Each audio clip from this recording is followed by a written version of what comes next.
The island that forgot to die. The strange fate of Delos, floating in the void when Delos had no anchor. You might think of islands as stable things, places where time moves slowly, where stone endures longer than kingdoms, and where waves crash predictably against ancient shores. But in the beginning, Delos was not like that. Before it became sacred, before Apollo was even born, Delos was a wandering thing, a land without a home, drifting silently through the sea. It is said that the island was so unrooted that maps did not include it, because it might not be there tomorrow.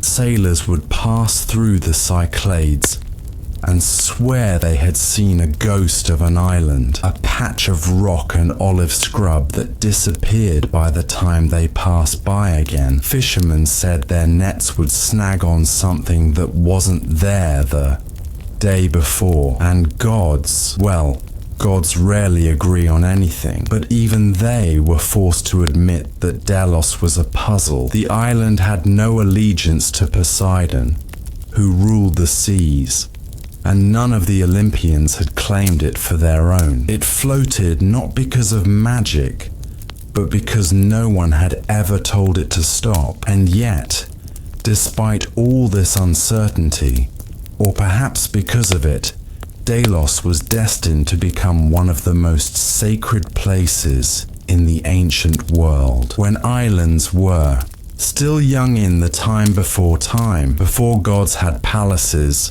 and mortals had cities. The Aegean Sea was a mess of forces. Earthquakes roiled beneath the waves, volcanoes sighed, and the islands we now take for granted were still deciding where they wanted to be. Delos was one of these islands, a child of chaos, not metaphorically, but literally.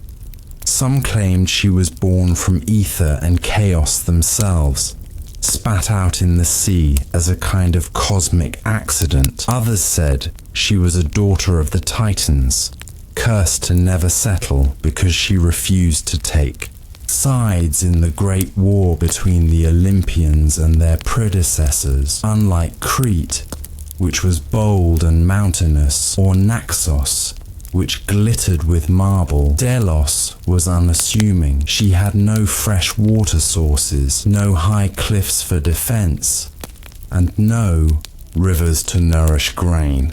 She was poor in resources, but rich in stories. Delos's early history was not written in stone tablets, because there were no scribes to write them. It was passed down in slow whispers across wind and water.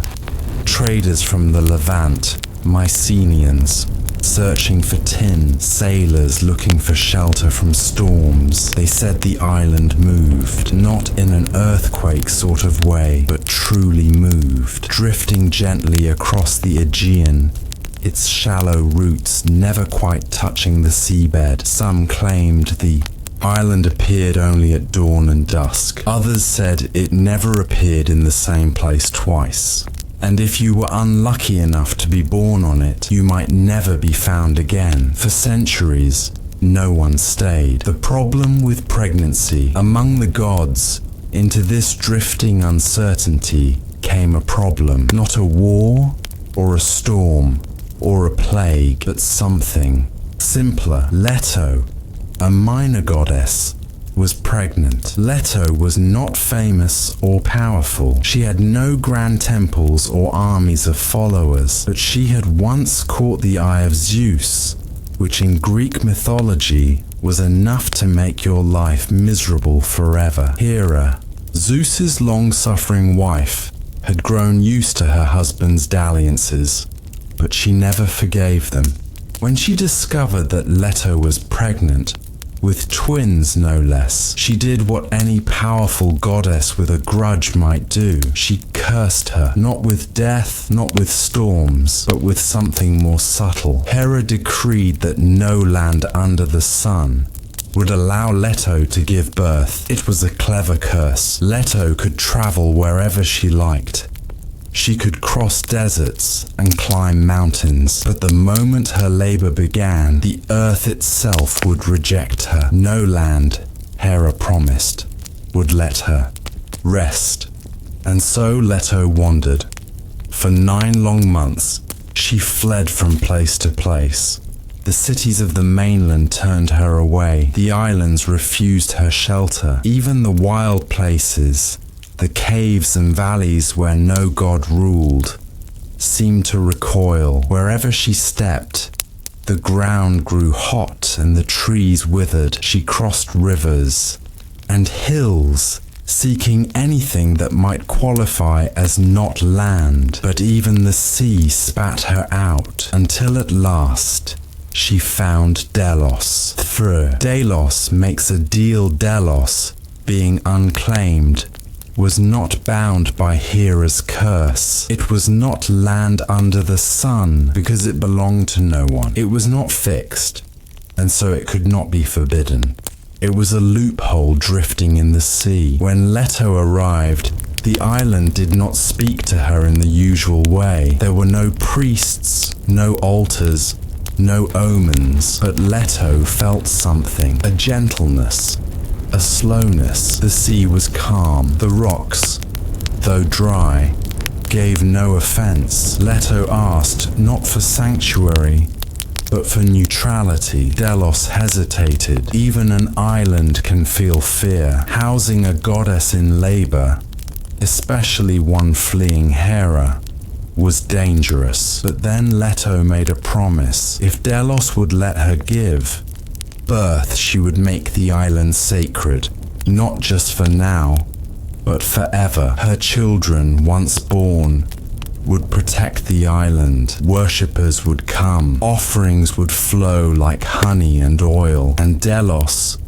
which had always been rootless, would become the most sacred place in the Aegean. It was a fair trade, Delos agreed, and in that moment, for the first time in her long wandering history, the island anchored for birth beneath the palm tree. The birth itself was not easy. First came Artemis, born beneath a low palm tree near a shallow lake. The legends say the goddesses of childbirth, Ilithyia and her sisters, refused to come at first, fearing Hera's wrath. Only after Leto suffered for 9 long nights did they arrive, quietly and without fanfare. Artemis was born in silence. A goddess of the hunt, she emerged fully aware, her eyes already watching the shadows. She would later become a protector of women in childbirth, perhaps remembering how long her own mother had labored without aid. Then came Apollo. His birth was louder. The myths describe a sudden brightness, as if the sky had cracked open. As he emerged, swans circled the island. The earth stilled. The olive trees, newly planted, bent toward him. Apollo, god of light, prophecy, and music, took his first breath on that drifting island, and in doing so, transformed it. Immediately after his birth, the earth beneath Delos solidified. The waters calmed. The island, once rootless, became fixed. Some say the gods drove pillars into the seabed to keep it still. Others claim it was Apollo's mere presence that stilled the sea. Whatever the cause, Delos no longer drifted. The loophole had become a landmark, sacred and empty. After the births, Leto remained for a time, resting under the same palm tree. Pilgrims began to arrive, slowly at first, then in greater numbers.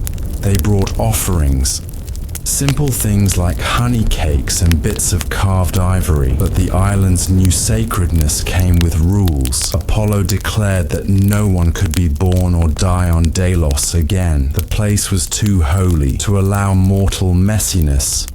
Birth or decay would stain it. And so, New customs were invented. Pregnant women were ferried off the island weeks before their due date. The dying were taken to nearby islands to breathe their last.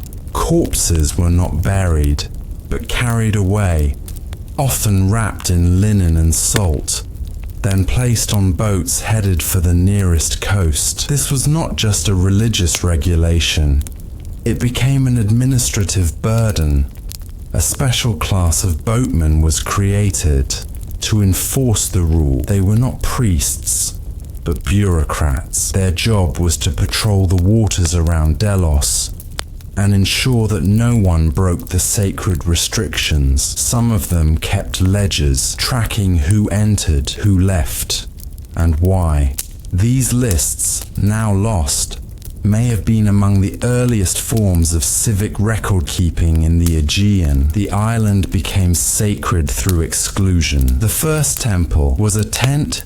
You might expect that Apollo's birth would be marked immediately with marble and gold, with grand columns and bronze statues. But in the beginning, Delos had none of that. The first temple was a tent, literally a stretched hide tied between olive stakes. The altars were small stone piles, tended by local fishermen who had never performed a rite in their lives. The hymns were improvised, the sacrifices were clumsy, and yet the place felt holy. For generations, the sacredness of Delos was not in its architecture, but in its quiet. Priests came later, sent from Naxos, Paros, and eventually Athens.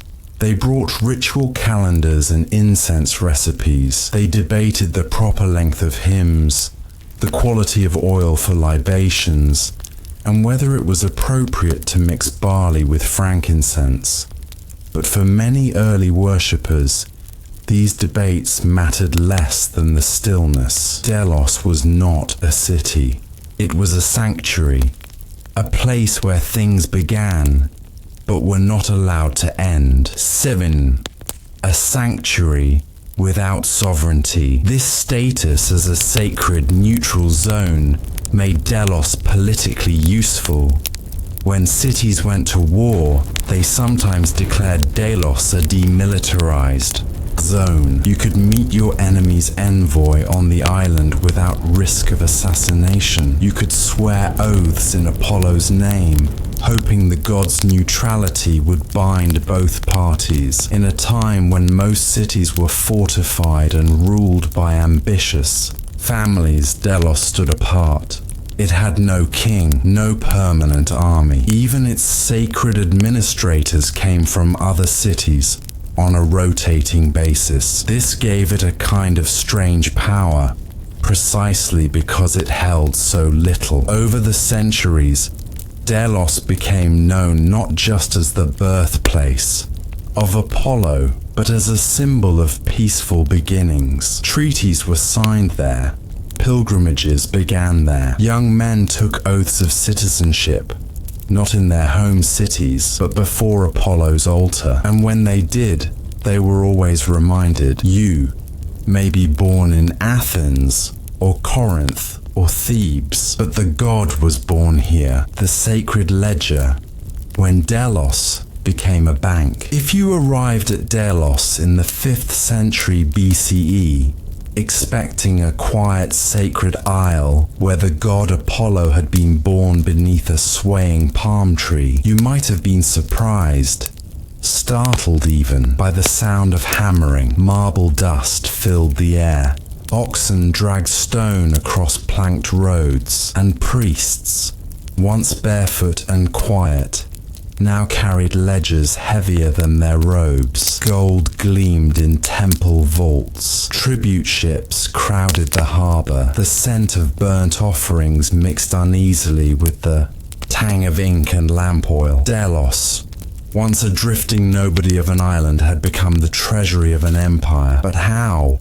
How did a floating, anchorless myth become the world's first offshore bank? And what did Apollo think of all this accounting? To answer that, we must step back into the slow machinery of Athenian politics, the careful art of sacred bookkeeping, and the long, deliberate creep of marble over meaning. A league of city-states and a convenient island after the Persian Wars, when Athens and her allies were still recovering from the chaos of invasion, the Greek city-states decided, tentatively and with more optimism than history would later justify, to form a league. Its purpose, at least officially, was to continue the fight against Persia and to protect the Aegean Sea from further invasion. Each member would contribute ships, soldiers, or money to a central fund, but the question was where to put the fund. Athens was powerful, but not neutral. Sparta was dominant, but distrusted. Most other islands were too vulnerable or too political. Delos, however, offered something rare, symbolic neutrality. No one owned it, no one was born or died on it, and most importantly, it was already sacred. Placing the treasury of the Delian League on Delos was not just a practical decision, it was political theatre. It suggested impartiality, divine oversight, and permanence. After all, what safer place to store gold than on the island of light itself? True, from sacred cave to counting house. So it was decided. The treasury of the League would be placed in the Temple of Apollo on Delos. Not in some deep stone vault, those would come later, but inside the sanctuary itself. Offerings were stored in amphorae, sealed with wax and tied with strings, each bearing the insignia of the contributing city-state. The early ledgers were basic: names, weights, and numbers, scratched into wooden tablets or pressed into soft wax. These records were not open to the public, but were maintained by a new class of temple officials, logothetes, the accountants of the sacred. They were not priests in the spiritual sense. They were stewards, trained in weights and measures. Most had spent time in the Agora of Athens, learning how to audit grain shipments and track interest payments. Now, they were being asked to do something holier, balance the accounts of an entire alliance under the watchful eye of a god. Each year, the ledgers grew thicker. Tribute came in from Samos, Chios, Naxos, Lesbos, and dozens more. Some cities paid in silver, others in gold. A few sent ships instead of coins, but all of it had to be recorded, and Delos, for all its holiness, had to evolve. Stone columns and silent clerks. Within a decade, the sanctuary had transformed. The modest hide-draped altar where Leto had once knelt was now flanked by marble. Porticos. Scribes worked at wooden desks beneath colonnades, dipping reeds into ink made from octopus glands and soot. Slaves ferried baskets of coin from ship to temple, past statues of Apollo so tall they blocked the morning sun. To prevent fraud, a surprisingly common concern even in divine finance, the Athenians imposed an annual audit. 3 times a year, appointed officials known as the Tamii of the Delian League would sail to the island, unseal the amphorae, weigh the coins, and compare totals to the last record. Errors were punished harshly. A missing drachma might result in public flogging. A deliberate miscalculation could lead to exile or worse. One official, a man named Philon of Eretria, was accused of mishandling bronze weights in the sanctuary. The details are lost, but the penalty Removal of his family's name from the tribute stele was considered more shameful than death. Even the god's favor could not save a crooked accountant. 4. Offerings versus payments. The line between sacred offerings and political tribute began to blur. Initially, gifts to Apollo were separate from the League's military fund. A city might send a bronze tripod or a fine amphora of oil for the god, while also contributing silver coins for the common defense. But soon, the god's treasury and the League's treasury merged, at least in practice. Apollo's wealth became a kind of collateral. When a ship needed repairs, funds might come indirectly from the sanctuary. When Athens launched a new campaign, the money was often drawn first from Delos, with the promise that it would be reimbursed later. Some scholars suggest this marked the birth of sacred lending, a concept that would eventually shape the way temples functioned across the Mediterranean. Delos had, quite by accident, become a bank, not a commercial bank, like the ones that would later arise in Alexandria or Rome, but a religious trust, sacred wealth, redistributed under the illusion of divine oversight. Apollo, born in silence beneath a palm tree, had become the silent guarantor of geopolitical loans. 4. The relocation of the treasury and what it really meant. In 454 BCE, the Athenians moved the treasury of the Delian League from Delos to Athens. Officially, it was for safety. Persia was stirring again, and Delos, small, undefended, and exposed, was deemed too vulnerable, but many believed the true reason was power. By moving the treasury to Athens, the city transformed the League from a mutual alliance into something closer to an empire. The money would now flow through Athenian hands. The ledgers would be kept in the Parthenon, beside the statue of Athena herself. Apollo's neutrality was no longer needed. Delos, stripped of its gold, became quiet again. But this time the silence was not sacred. It was empty. The clerks returned to Athens.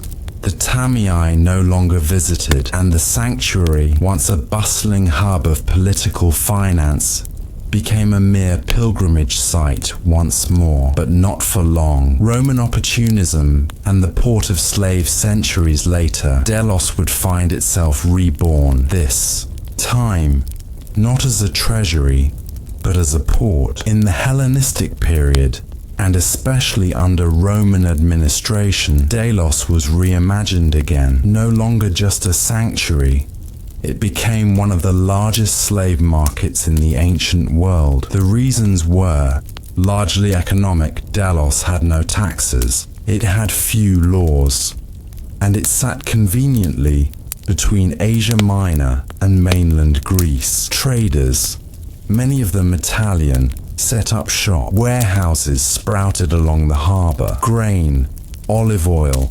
textiles, and humans were bought and sold in open squares. On some days, as many as 10,000 slaves were processed through Delos. Apollo's temples remained, still tended by a handful of priests. Tourists still came to see the sacred lake and the ruined palm tree. But few paused to consider the irony. The island where no one was allowed to be born or die was now a place where lives were bought and sold.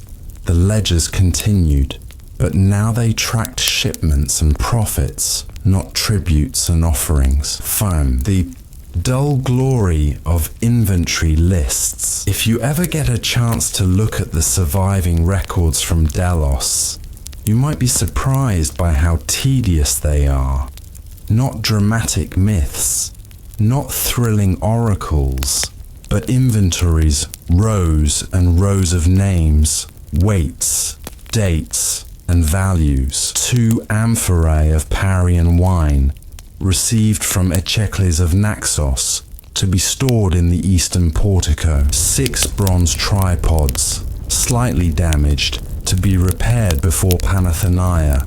8 bolts of dyed linen, suspected to be fraudulent, held under temple seal. One list describes in detail the lengths of rope used to secure statues during an earthquake. Another records a missing bronze ladle that sparked a 3-month investigation.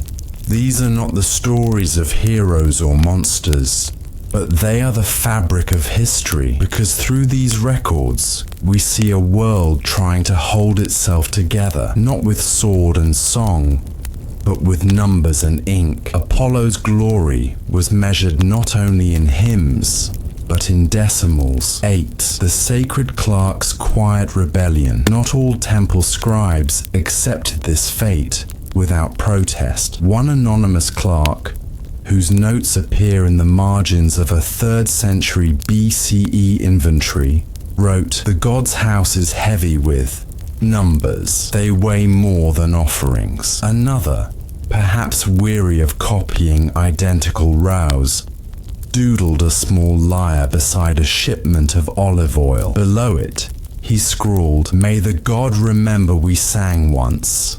These quiet scribbles, invisible to official records, suggest a tension beneath the marble calm, a sense that something had been lost, that the sanctity of Apollo's birthplace had been traded for columns and contracts, and yet the system persisted. Because it had to. Even the gods need accountants. Arx, the twilight of Delos. By the 1st century BCE, Delos was in decline again. Pirate raids weakened the port.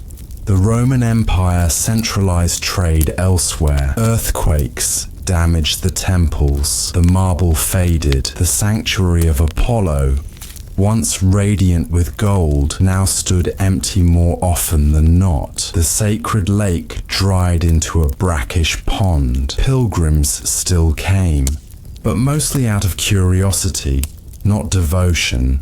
And still, the rules held. No births, no deaths. The silence after the ledgers. When the last priest extinguished the final oil lamp in Apollo's temple, there was no ceremony, no hymn, no final offering, no ritual farewell to mark the end of 1,000 years of sanctity. The marble remained, as did the fading inscriptions. The porticos stood, though cracked by time and tremors. The sacred lake still reflected the sky, though the water had grown brackish, lined with reeds and the occasional lost sandal. And Delos, once a floating island, then a treasury, then a slave port, then a quiet ruin, fell into a long and gentle kind of forgetfulness. But even ruins, like memories, leave traces.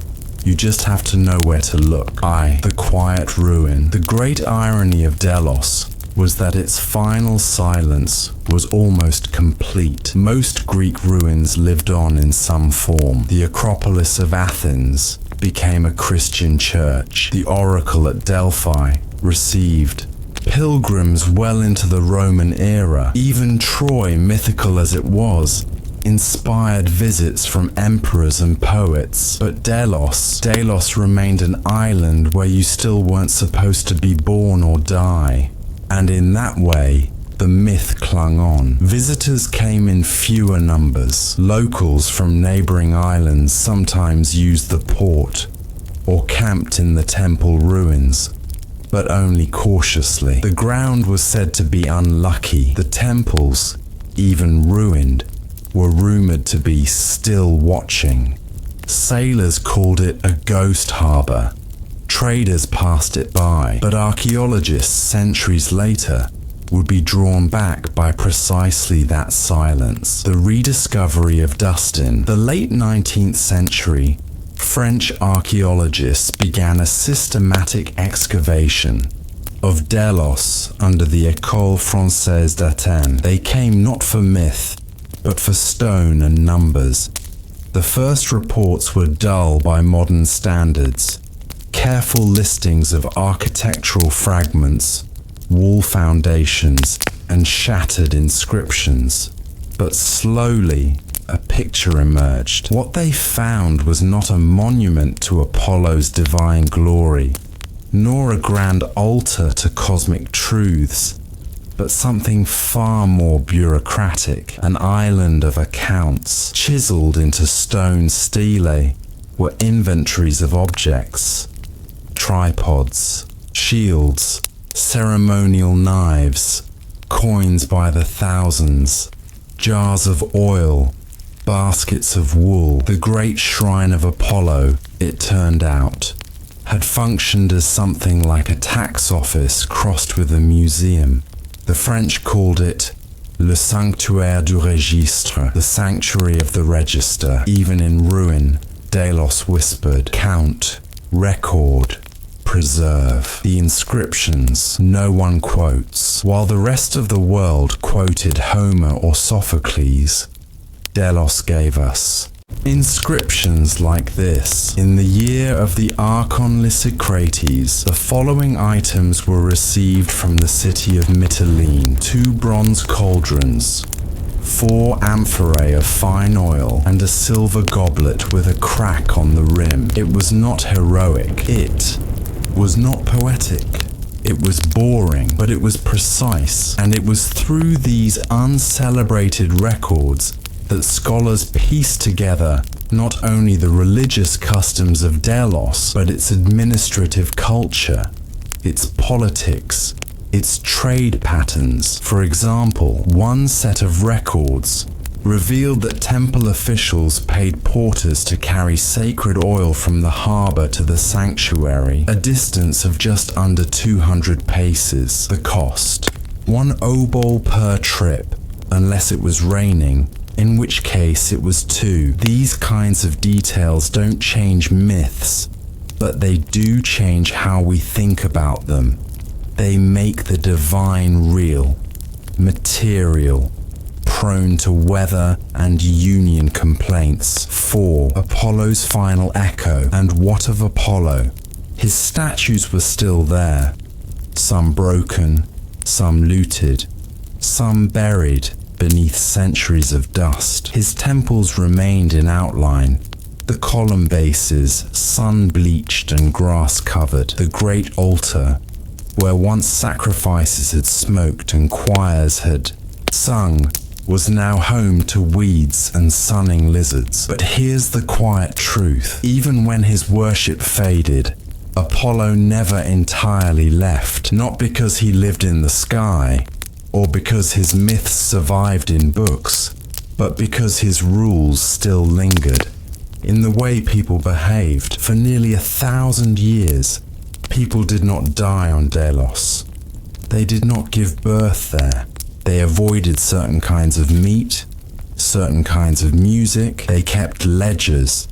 They counted things precisely because they thought the god might care. That kind of legacy is harder to see than a temple, but it runs deeper. The marble dilemma 1. Of the greatest problems facing modern preservationists is what to do with the leftover marble. Delos is full of it. Broken columns, friezes, inscriptions, half-carved lions, scattered like dropped pieces of an abandoned board game. Many lie unguarded in the sun, open to weather, erosion, and the occasional wandering tourist. The Greek authorities, underfunded and cautious, keep the island uninhabited. There is no village, no cafe, not even a gift shop. The caretakers sleep off-island. No one is allowed to stay overnight. Even now, no one lives or dies on Delos. The curse remains, not enforced by myth anymore, but by policy. And in that way, Apollo's island still obeys its oldest rule. 6. Myths in the margins. One scholar, in the early 2000s, wrote a dissertation titled Myths in the Margins, the Bureaucratic Legacy of Delos. It didn't make headlines, It wasn't translated, but it contained a quiet insight. The scholar argued that Delos was not a site of myth,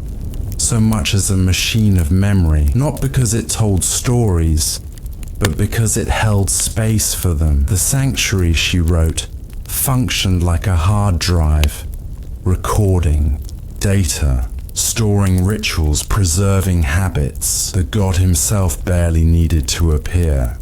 His presence was implied in the ritual of recording, so long as the ledgers were balanced, so long as the amphorae were labeled, so long as the porters were paid on time, the world kept spinning. Even now, the island keeps no monuments to war, or conquest, or tragedy, just names, weights, and dates. It is the most boring of ruins, and perhaps the most honest. Soothe, the silence of useful things. Delos, in the end, reminds us that not all sacredness shines. Sometimes it's just quiet usefulness. It's a ledge to dock your ship, a marble slab to measure grain, a stone vault to hold your alliance's money, a port where no one can legally be born or buried, which makes it ideal for shipping. It's not glorious, but it works, and in that way, Delos lasted longer than many more famous places. Troy burned, Mycenae collapsed. Even the oracle at Delphi went quiet under Roman rule, but Delos endured, not through strength, or prophecy, or war, but through procedure. And sometimes, that's enough. A final reflection. Today, Delos is a ghost island. The only people who visit are tourists, archaeologists, and the occasional lost sailor. The ruins are silent. The sea is still. And yet, Apollo's shadow lingers, not in miracles, but in the records, ledgers, inventories, rules. In a world obsessed with glory, Delos offers something else. The memory of a system that tried, however imperfectly, to make the sacred measurable, and maybe, just maybe, that's its truest myth of all. The olive tree and the bureaucrat. Why Athena won a city with a shrub. Long before democracy, before the marble of the Parthenon gleamed under Athenian sunlight, before the Delian League, before Pericles' speeches or Socratic dialogues, Athens was a piece of contested rock. It had a good harbour, it had a few hills, it had soil that was, as one later geographer described it, reluctantly fertile, and most importantly, it had no obvious god. You see, in early Greece, cities didn't just sprout, they had to be claimed. Patron gods were assigned,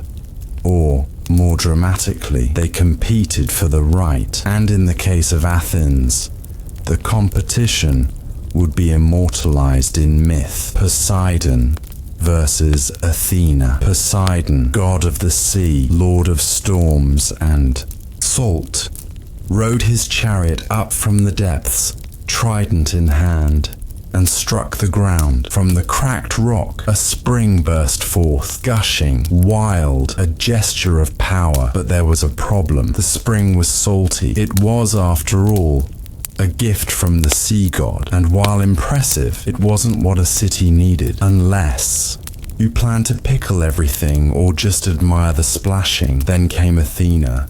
She too struck the rock, and where Poseidon's spring had burst and splashed, Athena's gift was slow. It was a sapling, small, slightly crooked, not even particularly leafy, but it was an olive tree, not a symbol of power, but of persistence, and that would prove more useful than anyone realized. The mythical decision committee in later retellings, the 12 Olympians decided who had won the contest. favoring Athena for her gift of agriculture, peace, and practicality. But older versions tell a different, quieter story. They say the citizens themselves voted, or at least the men did. And in one strange account, the women of Athens, who were still politically relevant at that time, voted overwhelmingly for Athena, tipping the scales. Poseidon, displeased by the loss, is said to have flooded the region. That part, at least, tracks with history.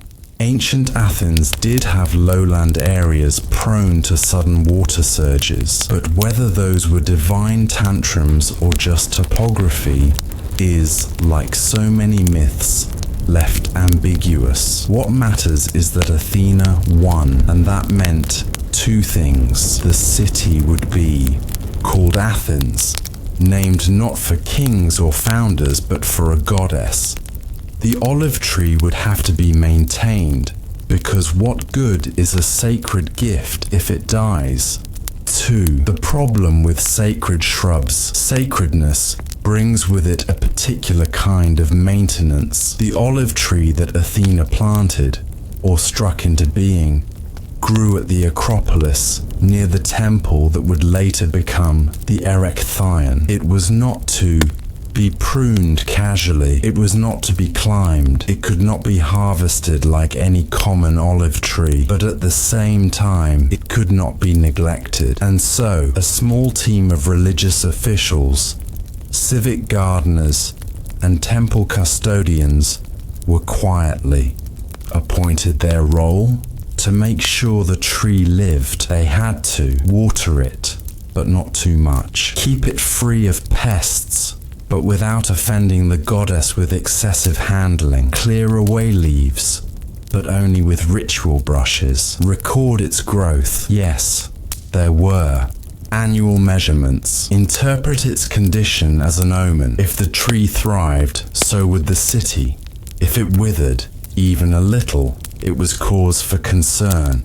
Festivals, or in some cases, emergency sacrifices. Athens, supposedly rational and practical, had tied its civic destiny to a tree, and that tree would prove as temperamental as any oracle. 3. Olive oil, sacred and otherwise. Athena's gift was not just the tree, but what the tree produced. Olives. From olives came oil. And from oil came a vast system of economic, religious, and political importance. The Athenians used olive oil for cooking lamps, soap, perfumes, athletics. Oiling the body was essential for wrestlers. Religious offerings, but not all olive. Oil was equal. The oil from Athena's sacred olive tree was considered holy. It could not be sold or exported. Instead, it was stored in special amphorae, often decorated with images of the goddess herself, and given as prizes in Panathenaic games, the local festival honoring Athena. Winning athletes received amphorae, filled with sacred oil. And here's where it gets bureaucratic.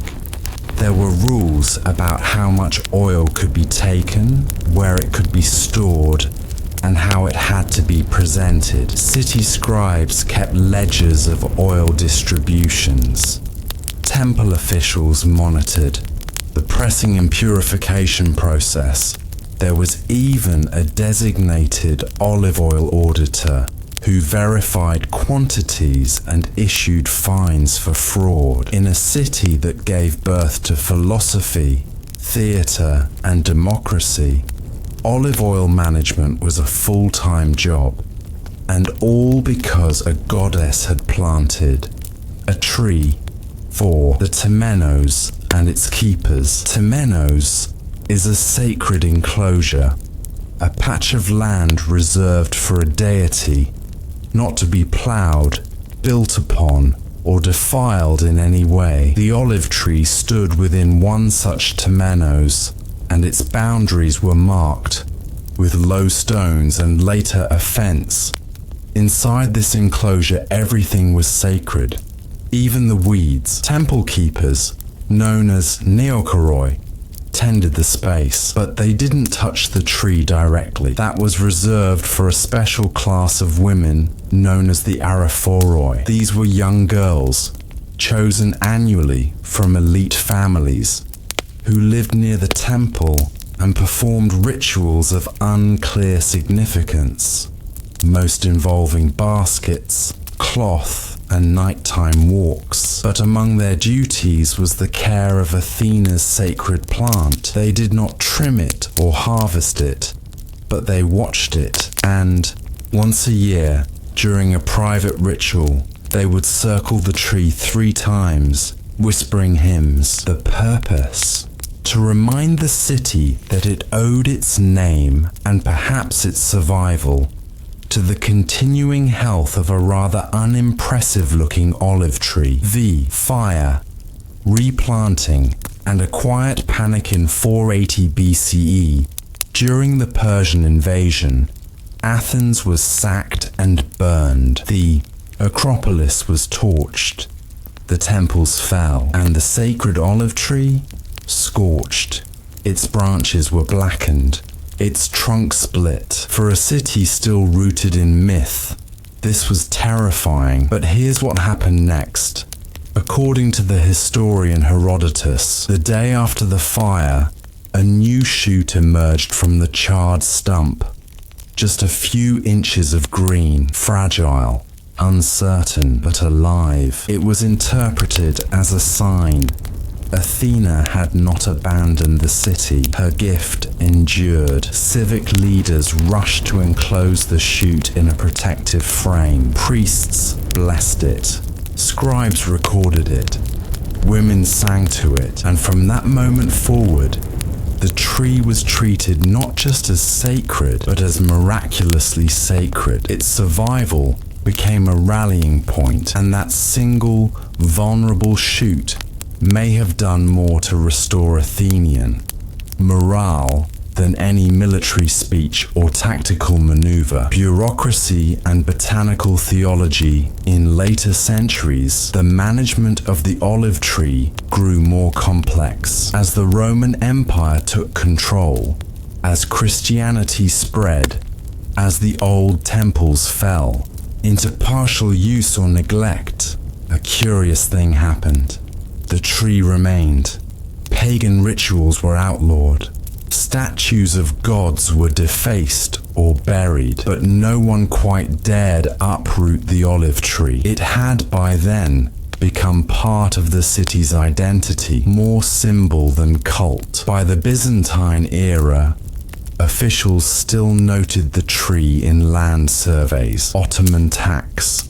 Records list it under a peculiar clause: one sacred olive exempt from levy. Travelers in the 18th and 19th centuries described a gnarled old trunk, more fossil than tree, still standing near the Erechtheion ruins. And even when war, pollution, and urbanization swept across Athens in modern times, efforts were made to protect the spot. The original tree may have died many times, but a descendant, grown from cuttings, still stands there today, watched, watered, revered. A living bureaucracy disguised as a plant. 7th, a reflection on shrubs and cities. It's easy to laugh at the idea that a city as mighty and storied as Athens could hinge its identity on a tree. But it's not so strange when you think about it. Every city clings to something, be it a symbol,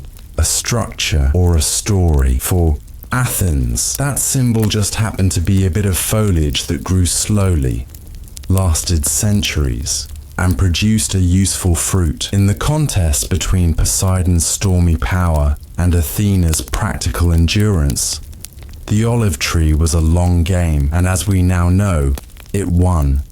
Quietly, bureaucratically, persistently. How a shrub became a city-state strategy. After establishing Athena's sacred olive tree as a powerful symbol in Section 1, we now delve into its unexpected but crucial role in shaping Athens, not just spiritually, but economically, legally, and politically. This is the story of how a single plant became the cornerstone of civic organization and diplomacy in ancient Greece. The olive's practical legacy, from sacred gift to economic backbone, the olive tree, while modest in appearance, was a formidable asset in the Mediterranean world. Its fruit and oil were central to daily life and commerce. In Athens, the sacred olive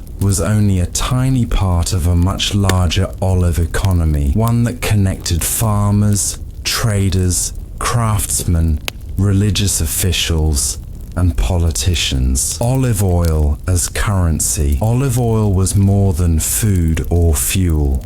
It functioned almost as currency. Taxes could be paid in oil. Diplomatic gifts often included jars of prized local oil. Olympic victors received amphorae filled with precious oil as a symbol of honor and civic pride. The sacred olive oil from Athena's own tree or its descendants held a special status. It was pure, ritualistically prepared, and legally protected.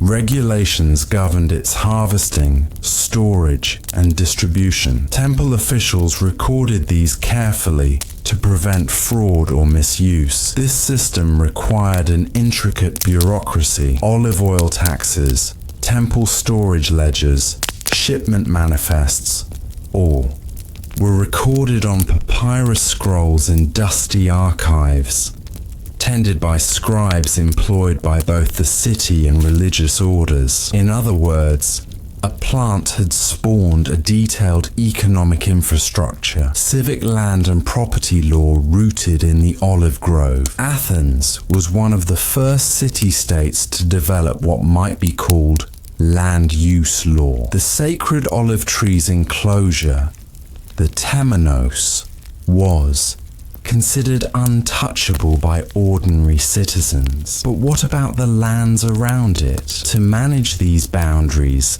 Athens created detailed land surveys and ownership records, boundary stones and legal disputes. Boundary stones, horoi, were placed to mark the limits of private and sacred land.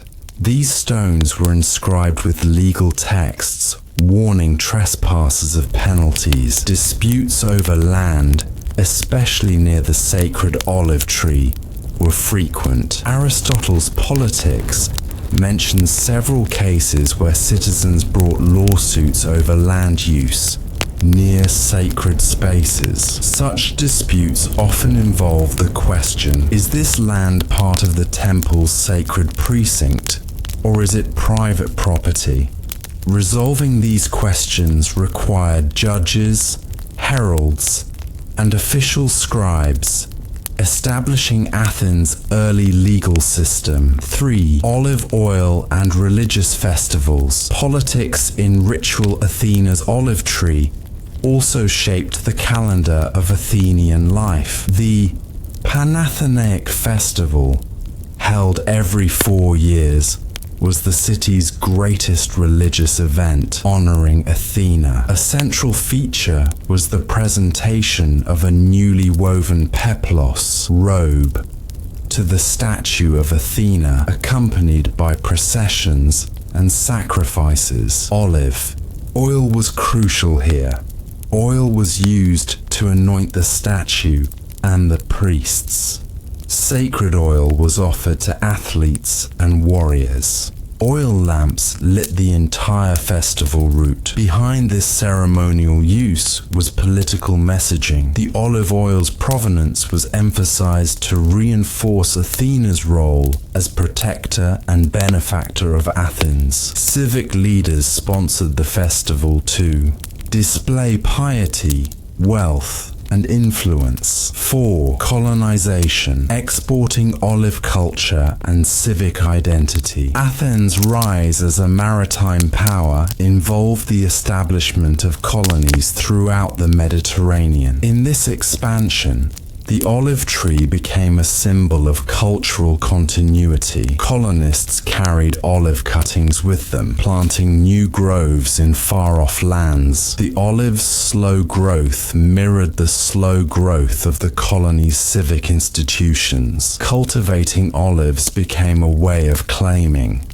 new land and asserting Athenian identity. These olive groves served as anchors, both economically and symbolically, for colonial settlements. B. Diplomacy and olive oil. Gifts and treaties.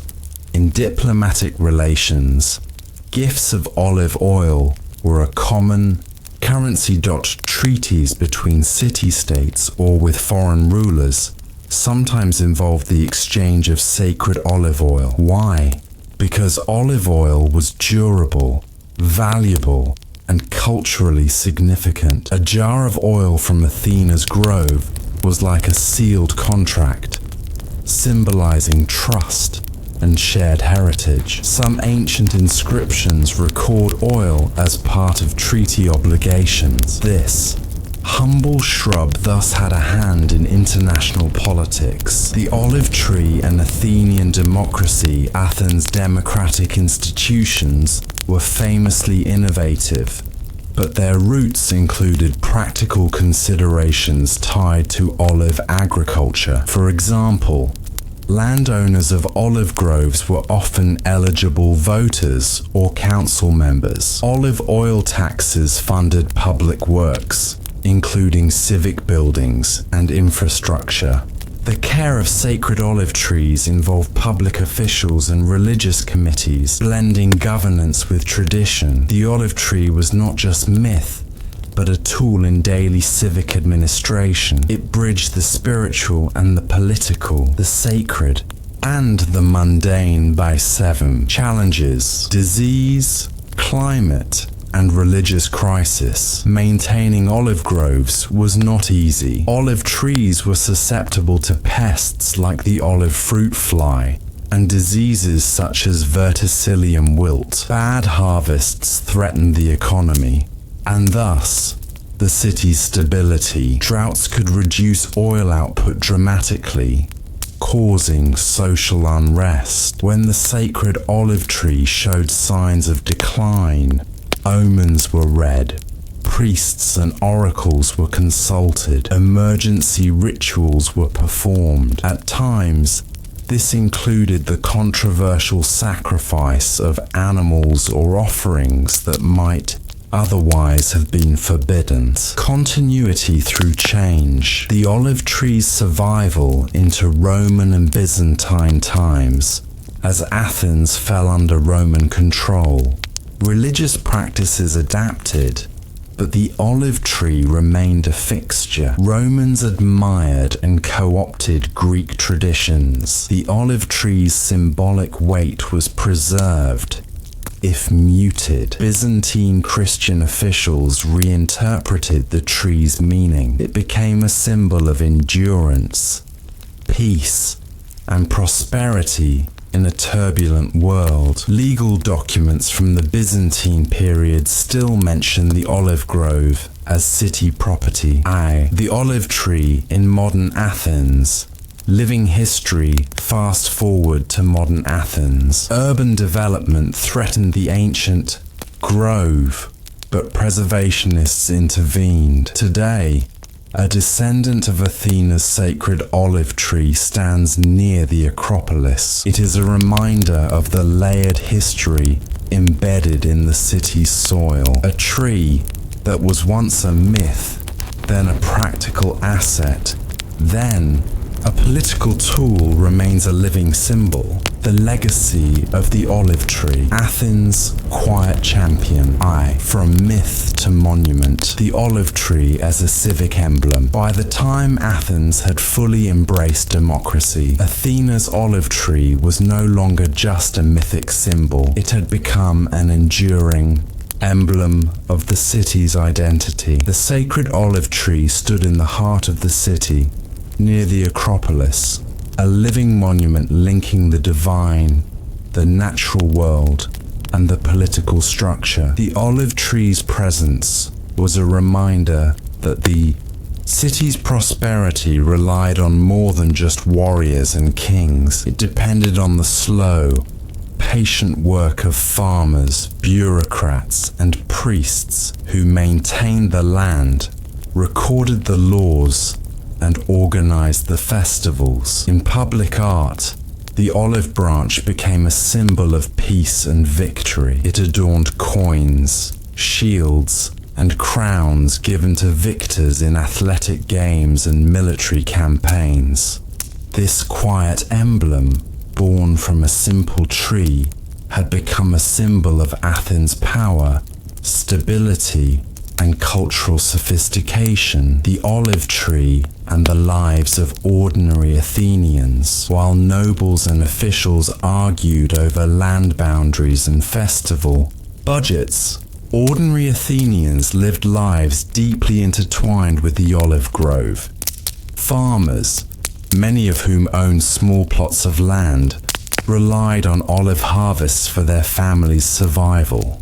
The seasonal rhythm of pruning, harvesting, and oil production shaped the agricultural calendar and the social fabric of rural Attica. Women played a significant role in the processing of olives, cleaning, pressing, and bottling the oil. These tasks were laborious but essential, contributing to the household economy. Moreover, the sacred olive tree's religious significance meant that common people participated in its care and protection through community rituals and offerings. The olive was not just an economic resource, but a spiritual one that connected people across social classes. 3. Rivalry, politics, and the olive tree's symbolic power. Athena's contest with Poseidon to win the city was more than a tale of divine rivalry. It reflected political tensions within Athens itself. Poseidon's gift of salt water symbolized naval power and the potential for conquest through the sea. Athena's olive tree represented stability, growth, and sustenance on land. Throughout Athens' history, these two forces continued to compete symbolically. Naval dominance was essential for the city's survival and expansion, but the land's fertility and the olive economy remained the foundation. Political factions often invoked Athena's olive tree to argue for policies emphasizing agriculture, law, and internal order, while others championed naval strength and external conquest. This duality shaped the city's development, a balancing act between ambition and stability. 4. The olive tree's role in Athens' Golden Age. During Athens' Golden Age, in the 5th century BCE, the olive tree's symbolism became even more pronounced. As the city-state flourished under leaders like Pericles, the olive economy funded monumental building projects, including the Parthenon. Taxes on olive oil and olive groves contributed to the treasury that supported artists, philosophers, and architects. The Panathenaic festival, celebrating Athena and her sacred tree, became a massive civic event promoting unity and pride. Thus, the olive tree was not merely a mythic relic, but a practical cornerstone of Athenian prosperity and culture. Lessons from the olive tree: resilience and legacy. The olive tree's slow growth and longevity offer lessons about patience, resilience, and sustainable success. Unlike quick conquests or flashy victories, the olive tree demanded constant care and long-term investment. Athens' strength came from this steady,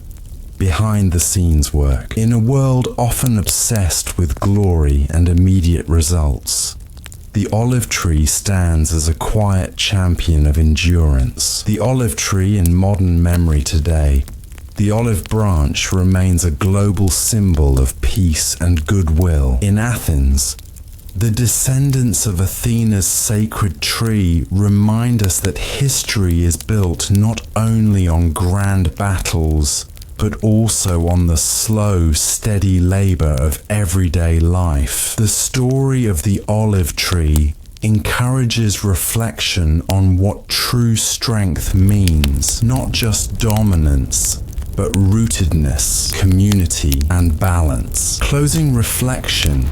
As you settle into sleep, consider the humble olive tree, a quiet, unassuming plant that shaped one of the world's greatest civilizations. Its legacy reminds us that the foundations of history often lie in the details, the scribe's ledgers, the farmer's toil, the sacred rituals. What other ordinary things in your own life might be quietly shaping your story and legacy? The inventor's curse, Daedalus, and the art of problem solving and getting stuck. In the quiet hours of ancient Greece, among the hills and cities humming with human endeavor, there lived a man whose hands shaped the world in ways both practical and profoundly symbolic. This was Daedalus, whose name means cunning worker or skillful craftsman, a figure as complex as the labyrinthine inventions he created. You may know him best for the tragic tale of his flight with his son Icarus, but that story is only one chapter in a long career marked by innovation, problem solving, and an often overlooked legacy of trial, error, and bureaucratic tedium. Today, we delve into the less glamorous beginnings of Daedalus, the slow, steady, and surprisingly boring work behind the mythic legend, where the roots of invention intertwine with survival, politics, and human resilience. The world into which Daedalus was born. Daedalus's story begins in the Bronze Age, in a Greece where cities were emerging from the shadows of scattered tribal communities. This was a time before democracy, before the glory of Athens, before the epics had fully settled into oral tradition. It was a world of craftsmen, farmers, and kings, a world where survival required practical knowledge as much as brute force. Though the myths tell us he was born in Athens or on the island of Crete, the historical reality behind Daedalus likely traces to a class of skilled artisans who served the palaces and temples that dotted the Mediterranean. These early craftsmen were crucial to their societies, responsible not only for tools and weapons, but also for the intricate wooden and bronze mechanisms that regulated everything from water supply to religious rites. Daedalus, then, is less a singular figure and more a symbol representing this emerging class of technical experts. His inventions echo real innovations in carpentry, engineering, and even early mechanical devices. The craft of problem solving, from practical needs to mythic feats. Unlike modern inventors who often rely on formal scientific knowledge, Daedalus's tools were observation, trial, and the accumulated wisdom passed down through apprenticeships. For example, one of his early attributed inventions was the construction of complex wooden automata, figures that moved in programmed ways. These were not mere toys, but served practical religious and ceremonial purposes, helping priests in temples, perform rituals, or impress pilgrims with divine miracles. Creating such devices required patience and meticulous record-keeping. Daedalus would have maintained notebooks, sketches, and tables detailing measurements, weights, and materials. Rudimentary perhaps, but essential to repeatability and reliability. His workshop was likely a hub of quiet activity, wood shavings scattered on the floor, the scent of pitch and resin, the rhythmic tapping of chisels. Not all inventions were grand. Many were mundane improvements: a better water clock, a sturdier door hinge, or a more efficient loom. This work was demanding, frustrating, and often underappreciated, yet it laid the foundation for innovations that would ripple through Greek culture for centuries. Daedalus and the Palace of Knossos. Politics meets innovation, one of the best known aspects of Daedalus's myth is his connection to King Minos of Crete and the labyrinthine palace of Knossos. Historically, the Palace of Knossos was a sprawling complex, an architectural marvel of its time, with advanced plumbing, multi-storied buildings, and elaborate frescoes. The construction and maintenance of such a palace required constant innovation. Hydraulic systems managed water supply and waste. Storage facilities preserved food.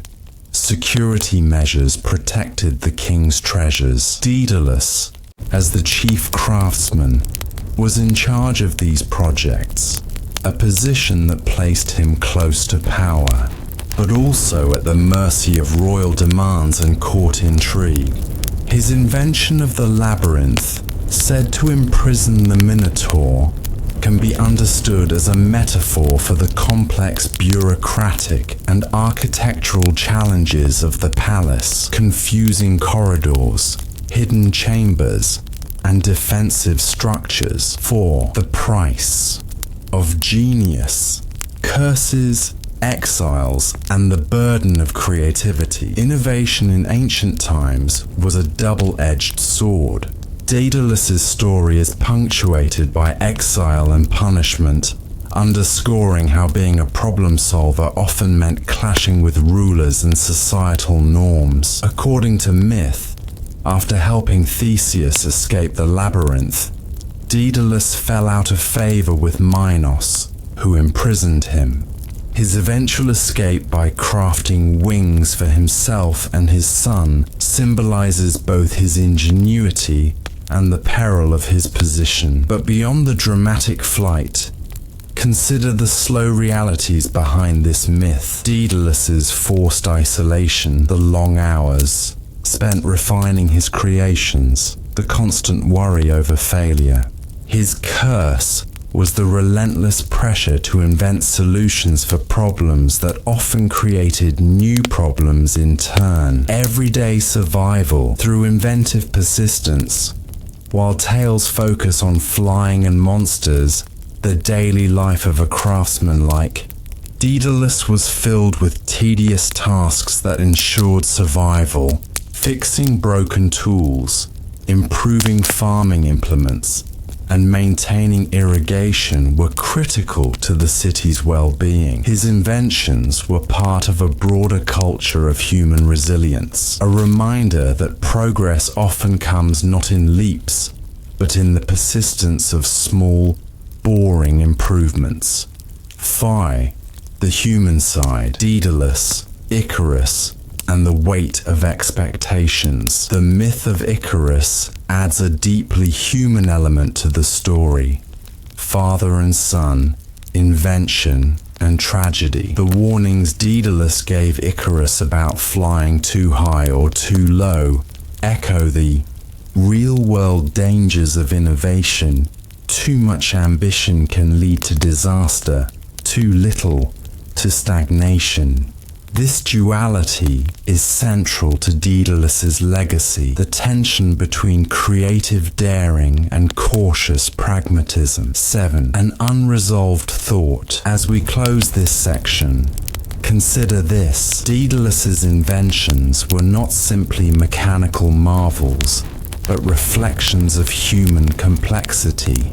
How did the pressures of politics, family, and survival shape his creations? What might his story teach us about the costs and rewards of being an innovator in any era? The labyrinth, the wings, and the burden of genius. The story of Daedalus is perhaps best known for two inventions: the labyrinth that housed the Minotaur, and the wings that allowed his daring escape from Crete. Yet beneath the dramatic legends lies a tapestry woven from practical ingenuity, political intrigue, and the painstaking, often frustrating process of creation itself. This section explores these inventions in depth, uncovering how they reflect human resilience, the complexities of invention, and the thin line between brilliance and burden. The labyrinth, architectural puzzle and political statement. The labyrinth, often described as an intricate maze designed to confine the Minotaur, was more than a mythical prison.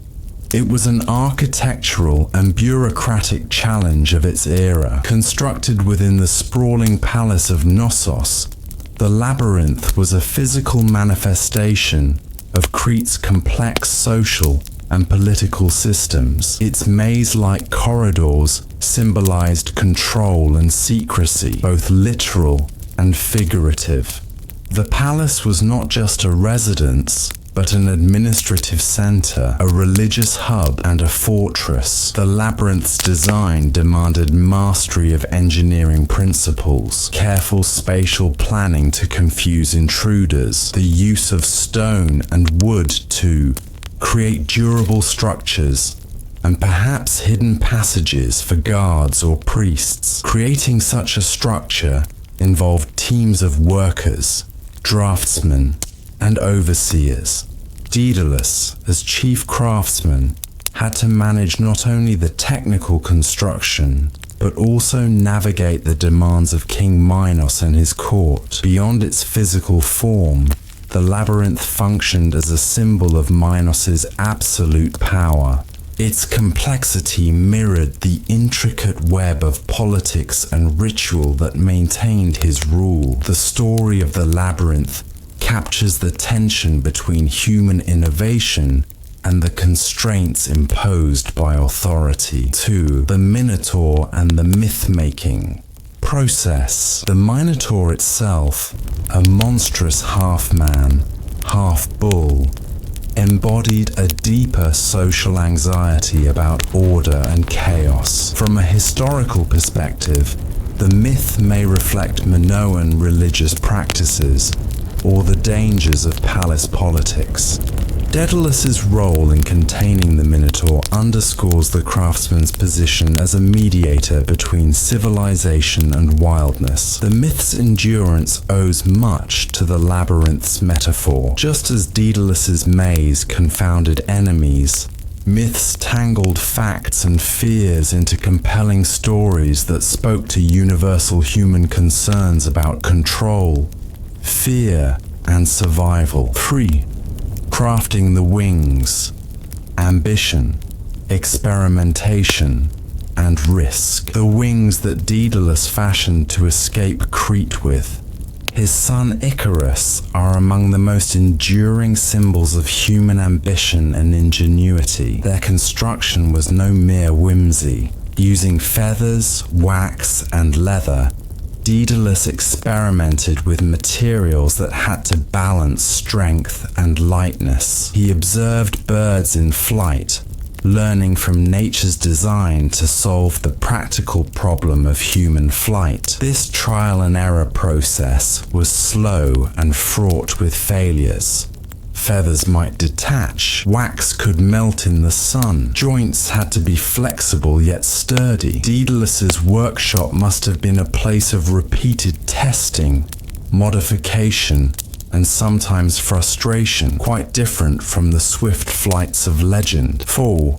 The human costs of innovation. The tragic flight of Icarus, who ignored his father's warnings and flew too close to the sun, symbolizes the perils inherent in invention. Behind the myth lies the reality that innovation carries risks, not only technical failures, but also emotional and social consequences. Daedalus's story is a reminder that inventors often work under pressure, facing expectations from patrons, family, and society.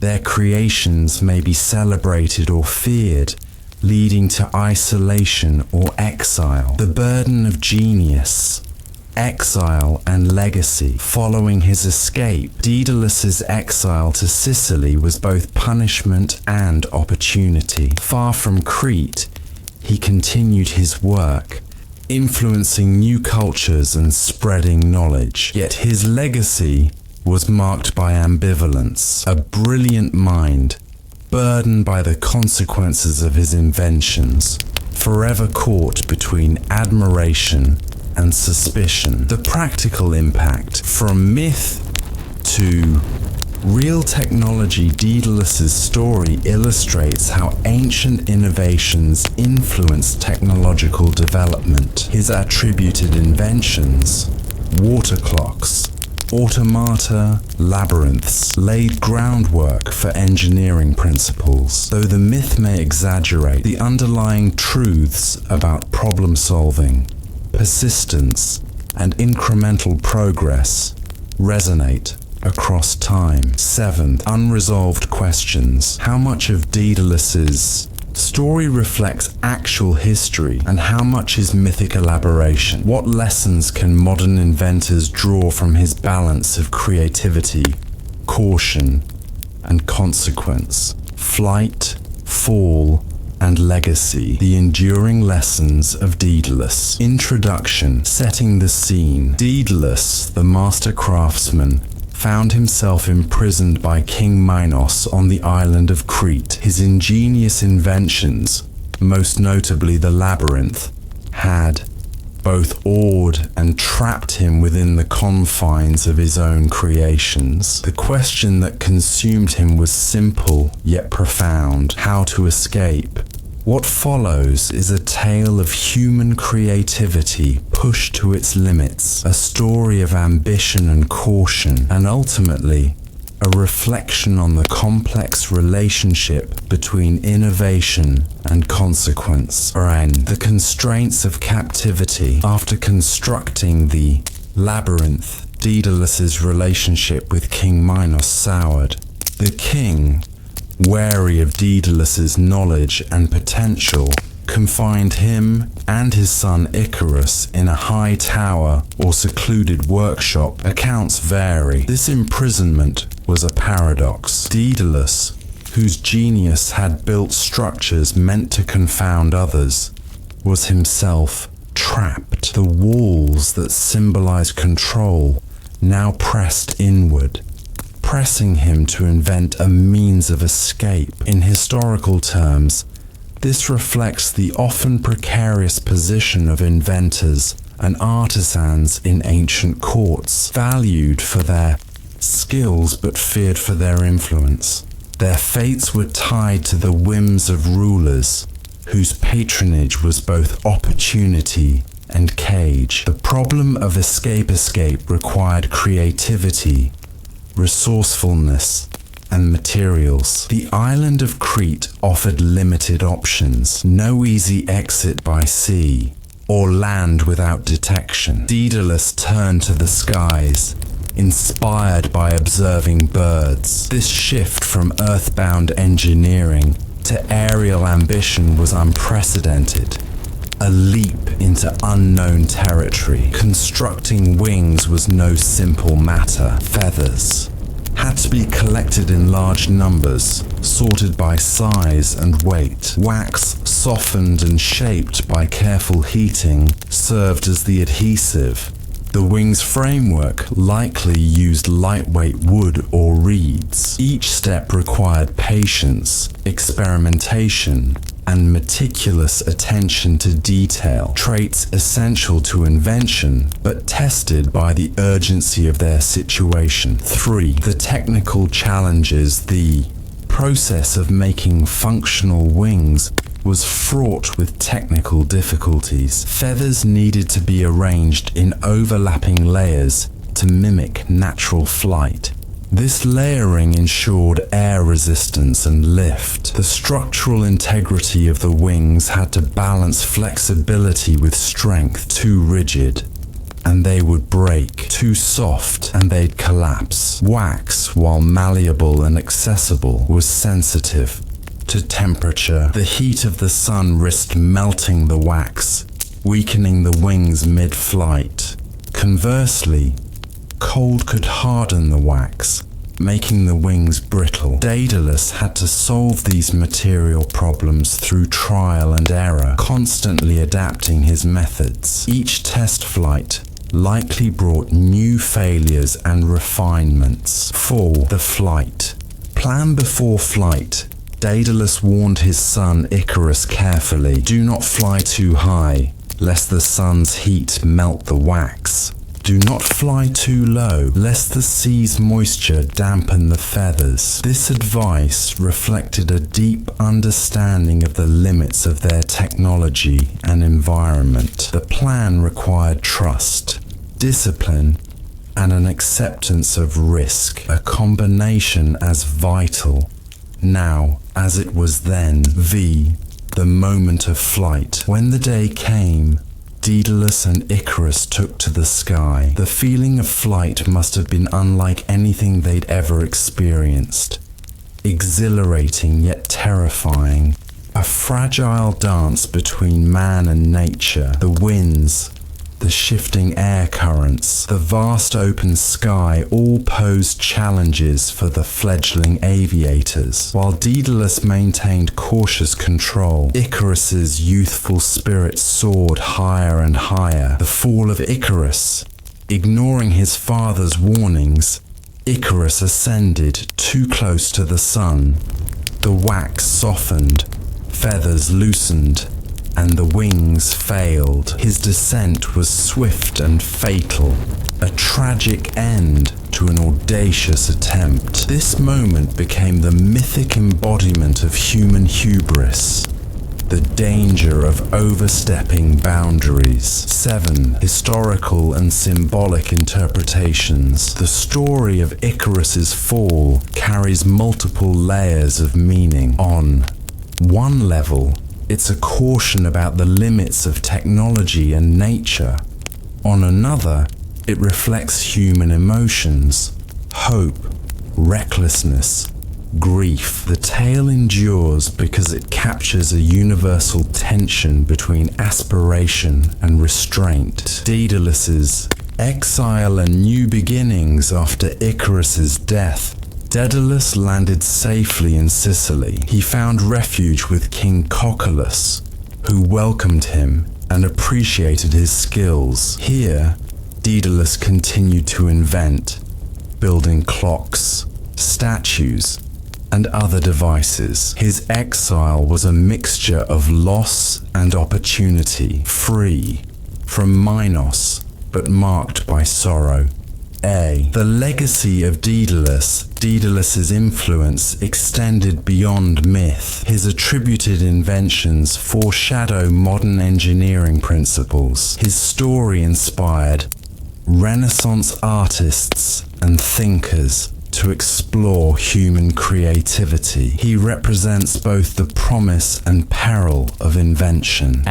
Reflection, innovation, risk, and human resilience. Daedalus's life reminds us that innovation demands courage, patience, and Humility. The tragic consequences of invention underscore the need for caution, yet the persistence to solve problems and adapt defines the human spirit. Conclusion. A workshop in the mind picture. Daedalus's workshop. Quiet, filled with sketches, feathers, wax, and tools. A place where frustration met insight, where every failure nudged him closer to success. As you rest, consider your own creations, your own flights. What wings are you building?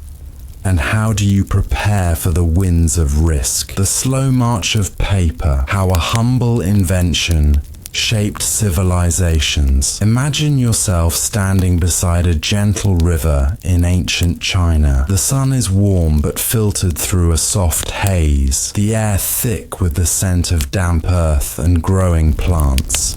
Along the riverbank, artisans gather bundles of bark, hemp stalks, and old rags, their hands steady and practiced in the slow, patient art of turning raw, fibrous materials into something new. In these workshops, hidden from the eyes of emperors and generals, the future of human communication is quietly being forged. Long before the invention of paper, civilizations struggled with how best to capture thoughts, records, and stories. Stone tablets were heavy and cumbersome, unsuitable for everyday use. Animal skins, while flexible, were expensive and limited in supply. Bamboo slips in China, arranged in stacks and tied with cords, were functional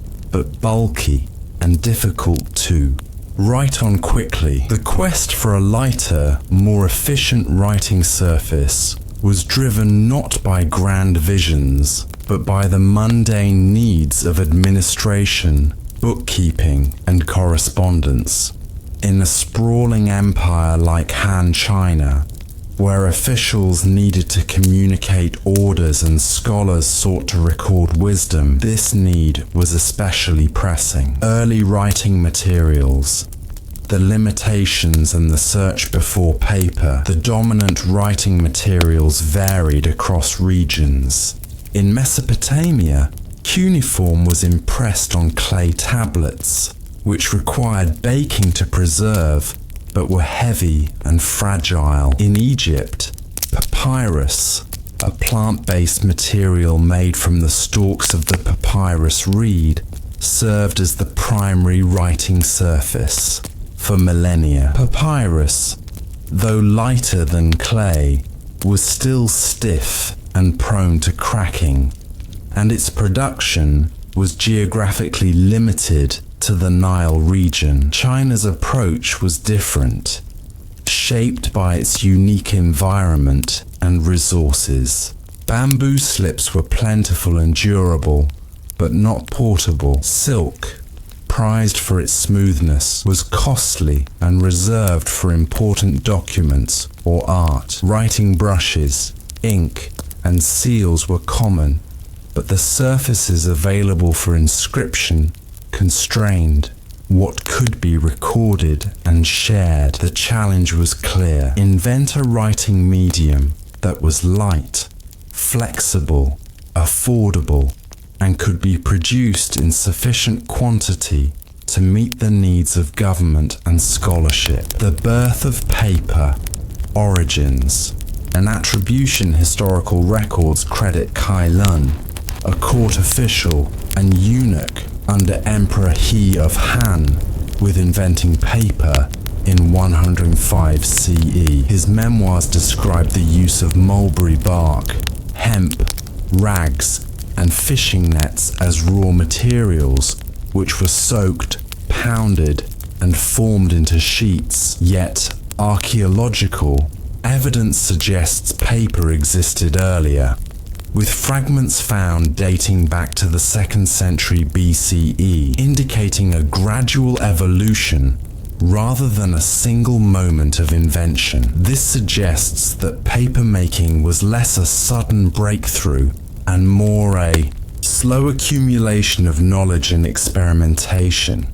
Early papermakers may have stumbled upon the basic method by chance, pulping fibers into sheets by accident, perhaps while preparing clothing or fishing nets. Crafting paper, the detailed process. The process began with the collection of raw materials. In rural villages and towns near rivers and streams, workers gathered hemp stalks and mulberry bark.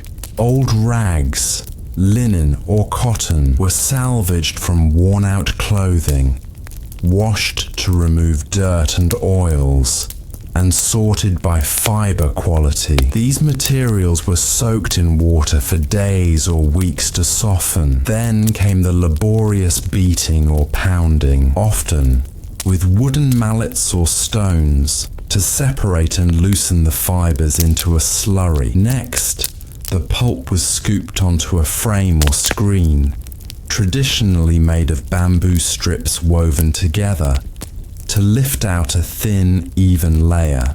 The water drained through, leaving a mat of interwoven fibers. After pressing to remove excess water, sheets were carefully peeled from the screen and placed on flat surfaces to dry under the sun. Once dry, the sheets were polished with smooth stones or shells to create a smooth writing surface. Each step was slow and repetitive, requiring patience and precision. The size, thickness, and texture of paper varied based on the skill of the maker and the quality of raw materials. Social context. Paper's place in Han Society paper was initially a luxury item, used primarily by the elite, government scribes, scholars, and priests.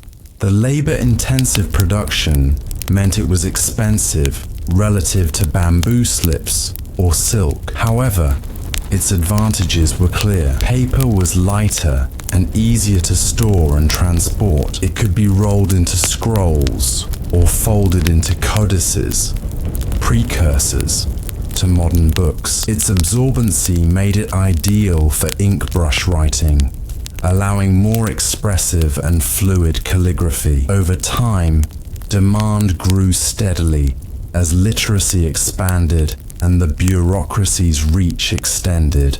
Paper's role shifted from novelty to necessity. Geographical and environmental factors, China's rivers and forests, provided ideal raw materials for papermaking. Mulberry trees and hemp thrived in the temperate climate, while the waterways facilitated transportation of goods. However, papermaking also depended on clean water, stable humidity, and a community of skilled artisans willing to pass down their techniques. This delicate balance of natural and social resources helped paper flourish locally, but posed challenges for wider adoption. End of part 1. As you let these details settle, consider the quiet rhythms of this ancient craft.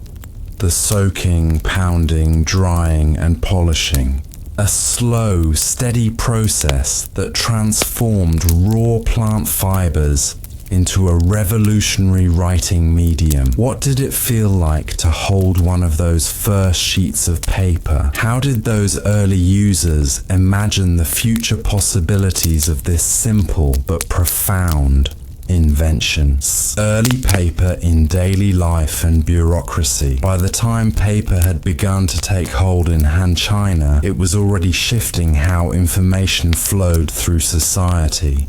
The empire's sprawling bureaucracy was vast and complex, reliant on thousands of clerks and scribes to keep records of tax collection, census data, legal rulings, and imperial edicts. Before paper, these records were often kept on cumbersome bamboo slips, tied in bundles with cords. These bundles were heavy, prone to damage, and took up considerable space. Paper's arrival promised a new era of efficiency.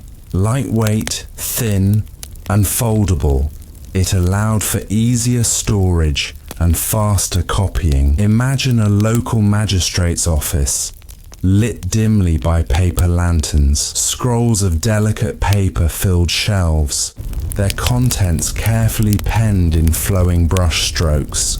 An official might unfurl a document to read tax codes or legal precedents, the ink settling smoothly into the fibers of the page. Sips. The artistry and functionality of paper was not merely practical, it became a medium for artistic expression. The brush and ink tradition in China found a natural partner in paper's absorbent surface.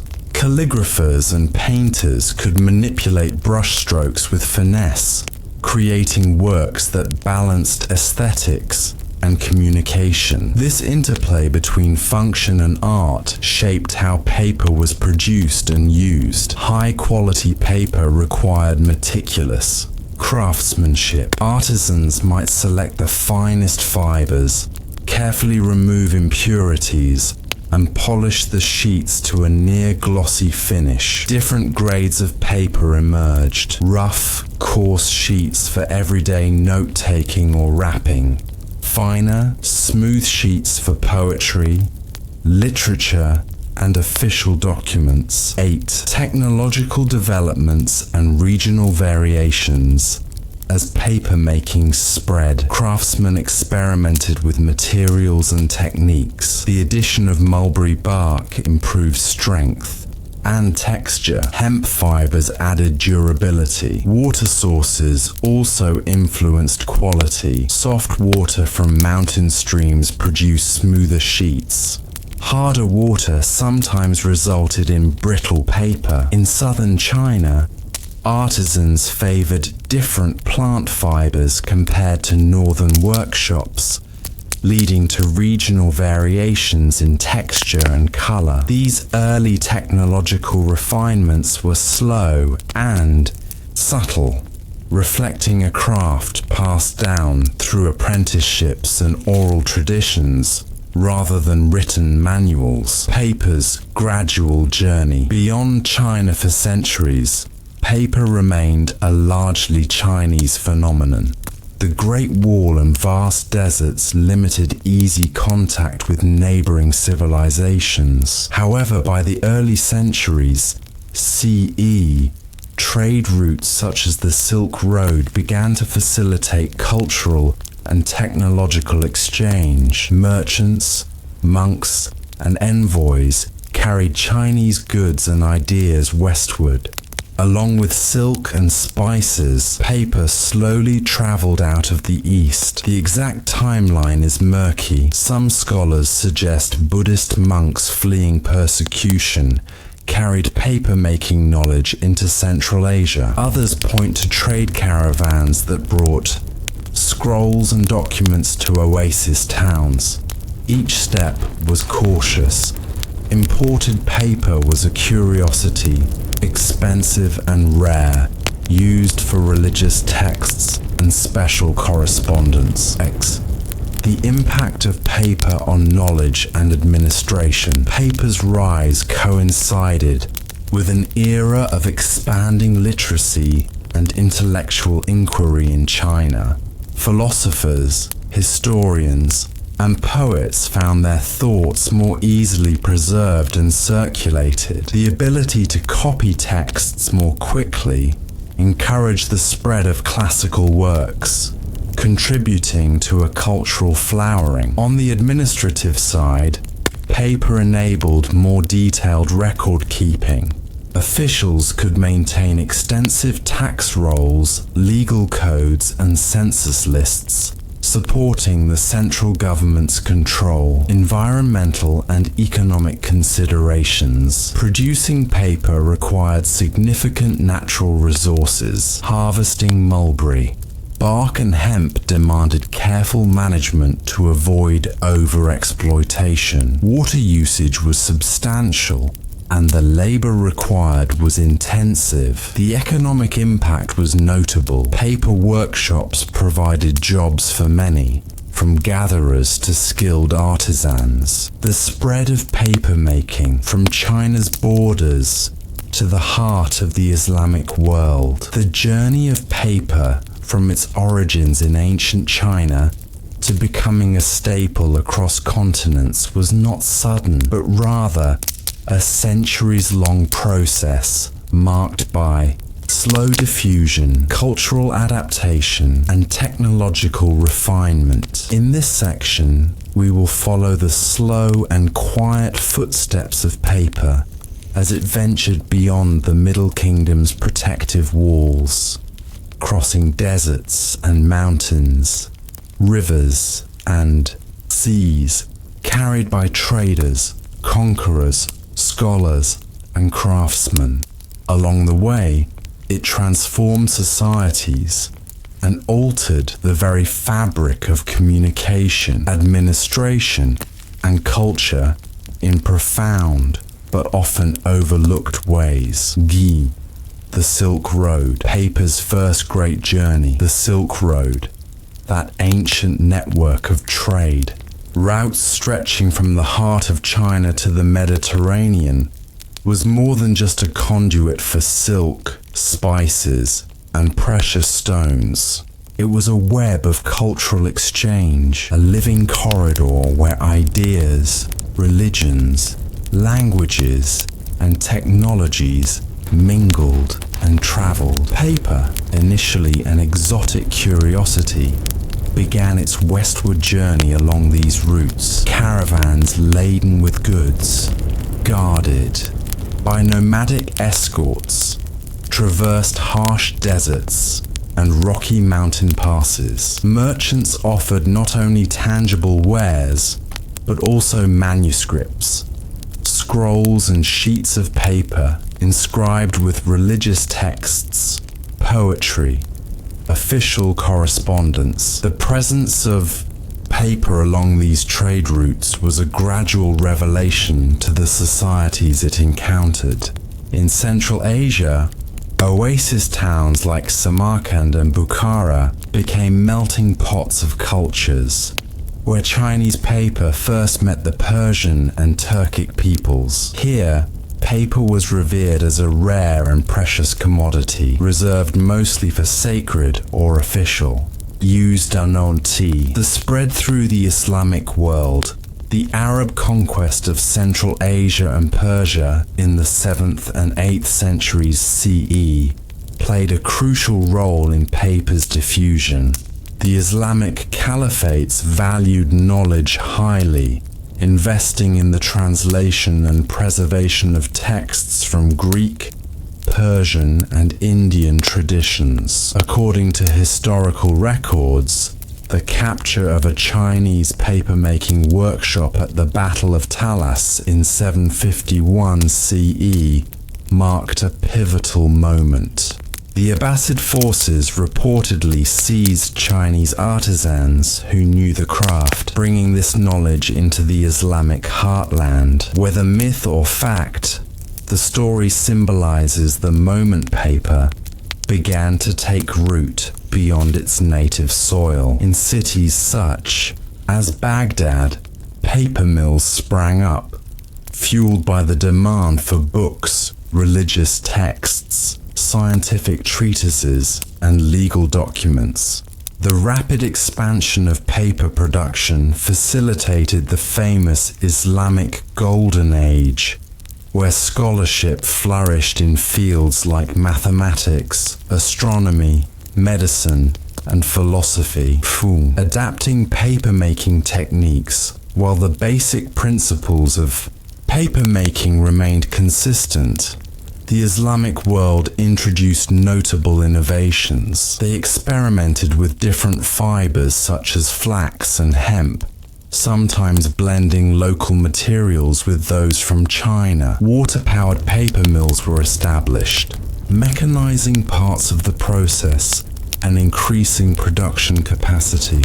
This shift from manual to mechanized pulping marked a significant technological advancement, eventually allowing paper to become more affordable and accessible. Craftsmen also refined sheet formation techniques, leading to smoother, more uniform paper, ideal for intricate calligraphy and detailed illustrations, a hallmark of Islamic manuscript culture. Paper's cultural impact in the Islamic world. The increased availability of paper democratized literacy and learning to an extent previously unimaginable. Books could be copied more easily and circulated widely, fostering educational institutions like madrasas and libraries. Paper facilitated the rise of bureaucracy in vast caliphates, enabling detailed record-keeping and administration. Legal documents, land deeds, tax registers, and correspondence multiplied, strengthening governance. In addition to scholarly uses, paper played a role in everyday life. Poetry, letters, and religious instruction were disseminated more broadly. The arrival of the paper in Europe. Paper arrived in Europe centuries later through a combination of trade, warfare, and cultural exchange. The Crusades opened channels between East and West, as returning crusaders brought knowledge of paper making from Islamic territories. By the 12th century, paper mills began appearing in Spain, particularly in Andalusia under Moorish influence. Italy soon followed, with mills established in cities like Fabriano. European paper making borrowed heavily from Islamic techniques, but adapted to local materials such as linen rags, which were plentiful due to Europe's thriving textile industries. The introduction of paper gradually displaced parchment and vellum, which were more expensive and less practical for mass production. The role of paper in the Renaissance and beyond. The spread of paper set the stage for the Renaissance's intellectual explosion. Combined with the invention of the printing press in the 15th century, paper made books and pamphlets cheaper and more widely available. Scientific discoveries, religious reforms, and literary achievements reached broader audiences, accelerating cultural transformation. Paper's utility extended beyond books. Maps, diagrams, and detailed records were now feasible, aiding navigation, exploration, and administration. Environmental and economic consequences of paper's spread as demand for paper grew globally. So did the pressures on resources.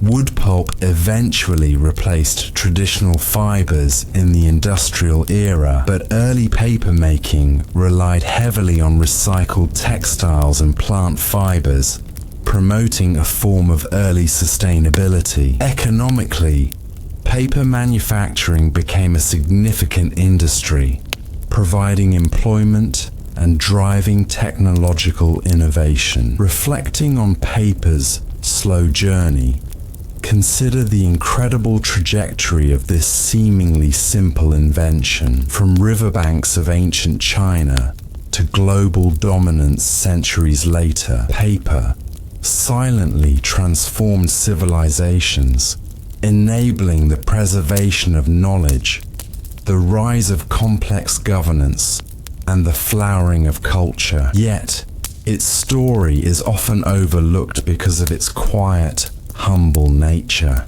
Unlike grand battles or towering monuments, paper's impact unfolded in the background, slow, steady, and profoundly enduring. As you ponder this slow march of paper across continents and cultures, ask yourself, How do the materials and tools we take for granted shape the flow of human history? What might be the paper of the future, quietly carrying our thoughts forward? Paper's legacy, from manuscripts to the digital age and beyond.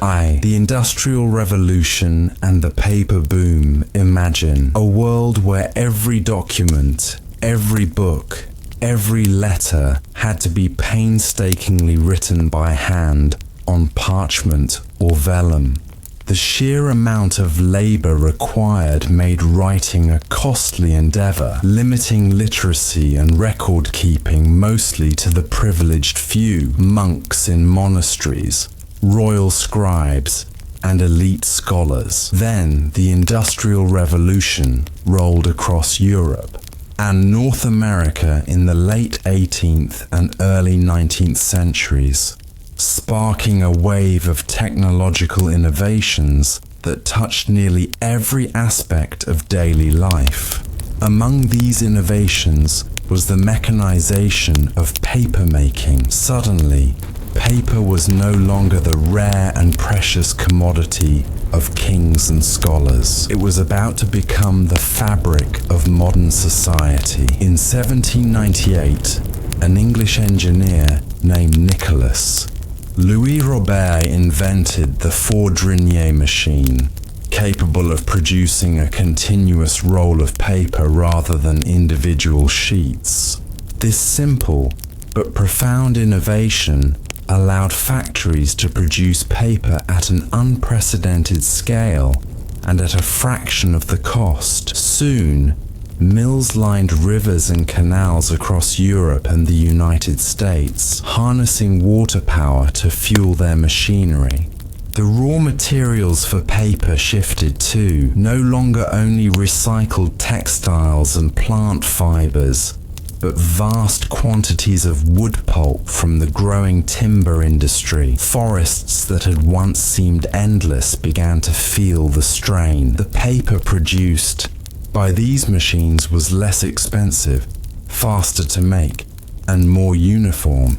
This accessibility opened the door for the explosion of newspapers, books, pamphlets, and official documents. Suddenly, literacy was not just a privilege of the few, but a practical skill for the many. Across burgeoning cities like London, Paris, Berlin, and New York, printing presses churned day and night, feeding the appetite of an increasingly literate public hungry for news, literature, political discourse, and knowledge. Governments expanded their bureaucracies, keeping more detailed records than ever before. Schools proliferated, textbooks multiplied, and libraries swelled with new collections. Paper as the backbone of modern knowledge and communication. By the 19th century,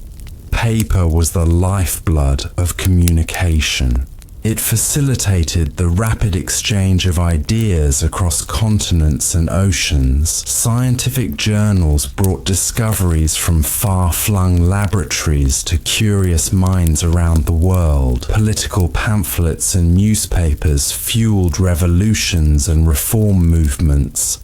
Personal letters connected loved ones separated by vast distances. The ability to produce cheap paper contributed directly to the spread of democratic ideals. Voters could read about political candidates and policies. Citizens could hold governments accountable through the press and pamphleteering. In the academic world, paper allowed scholars to publish and disseminate their findings quickly. Universities became hubs of printed knowledge, with journals and textbooks supporting curricula and research. The rise of encyclopedias compiled human knowledge in accessible formats, all made possible by the humble sheet of paper. Even international diplomacy depended on paper's reliability. Treaties, official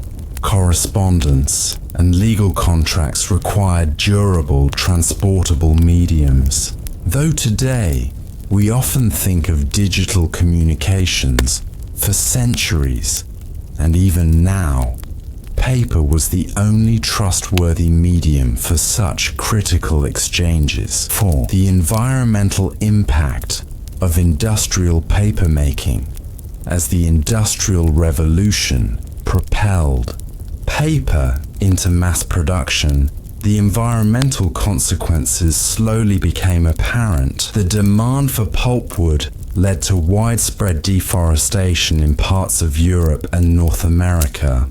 Old-growth forests gave way to plantations and clear-cut expanses. Chemical processes to bleach and process pulp released pollutants into waterways. Rivers near paper mills often bore the burden of pollution, affecting aquatic life and local communities. The smell of sulfur compounds and bleaching agents became associated with paper manufacturing towns. These environmental challenges were largely ignored at the time, as the societal benefits of cheap paper seemed to outweigh the costs. It was a different era, when industrial progress was celebrated and environmental considerations were often secondary. By the late 20th century, however, rising awareness led to regulations and innovations. Recycling programs were established, alternative fibers explored, and sustainable forestry practices introduced. Today, the paper industry balances demand with efforts to reduce its ecological footprint. Though challenges remain, cultural shifts from artisanal craftsmanship to mass production. The rise of mechanized paper production marked a cultural shift as well. For centuries, paper making was a skilled artisanal craft, often involving small teams of workers carefully processing fibers and forming sheets by hand. With mechanization, paper became a uniform, mass-produced product. This standardization supported the needs of printing presses, but also diminished the artisanal qualities that had characterized earlier paper. Similarly, the manuscripts that had been painstakingly copied and illuminated by hand gave way to printed books produced in vast quantities. The individual care and artistry involved in manuscript creation declined, replaced by efficiency and reproducibility. Some lamented this loss. Romantic thinkers and artists mourned the disappearance of the handmade, the unique and the personal. Yet the benefits, wider access to literature, education and knowledge, were undeniable. The digital age, paper's persistence and adaptation. When the late 20th century heralded the rise of computers, word processors, and the internet, many predicted the paperless office and the end of printed media. But paper, it turns out, is remarkably resilient. Despite digital alternatives, physical books continue to be cherished. The tactile sensation of turning pages, the ease of annotating margins, and the absence of screen glare make paper books preferred by many readers and students. Legal systems around the world continue to rely on paper documents as official records. Paper contracts, wills, and deeds remain foundational, often because physical copies are harder to alter or dispute. Handwritten notes and journals persist in educational and creative settings, valued for their connection to memory and thought. At the same time, the paper industry has adapted to the digital age. Recycled paper use has increased dramatically. Innovations such as paper made from agricultural waste, hemp or bamboo provide alternatives to wood pulp. Digital printing technologies also allow short-run, customized printing, reducing waste and enabling new creative uses of paper. 6. Paper as a reflection of human civilization. Stepping back, paper can be seen as a mirror, reflecting the complexity and contradictions of human society. It is at once a tool for preserving wisdom and a catalyst for cultural change. It embodies progress, but also environmental costs. It is humble, yet indispensable. Paper carries the world's religions, sciences, histories, and stories. It archives moments of joy and sorrow, decisions that shaped nations, and personal reflections across centuries. Every sheet tells a story, not just of what is written upon it, but of the hands that made it, the forests that supplied its fibers, the factories that produced it, and the readers who cherished it. 7. Lessons from paper's history and the future of written communication. The story of paper teaches us about the slow but profound impact of seemingly simple inventions. It invites reflection on the ways tools shape societies and how innovations ripple through time. As we move deeper into a digital era, we might ask, what will be the paper of tomorrow? What medium will carry human knowledge, culture, and memory for future generations? Will digital media prove as durable and accessible as paper has been? How will we balance convenience with preservation? How will we maintain the human connection to the written word? Eats final reflection. So, as you rest now, imagine the long lineage behind every sheet of paper, from ancient Chinese artisans dipping fibers into vats of water, to medieval scribes illuminating texts by candlelight, to factory workers tending roaring machines, to readers holding books quietly in the modern age. You are connected to that vast human story through this humble invention. Paper is not just a material, but a symbol of human resilience, curiosity, and the relentless drive to record and share our experiences. What will your own story be? How will you contribute to this ancient chain of communication and memory? And, with that thought, let your mind drift gently towards sleep, carried on the slow, steady march of history itself.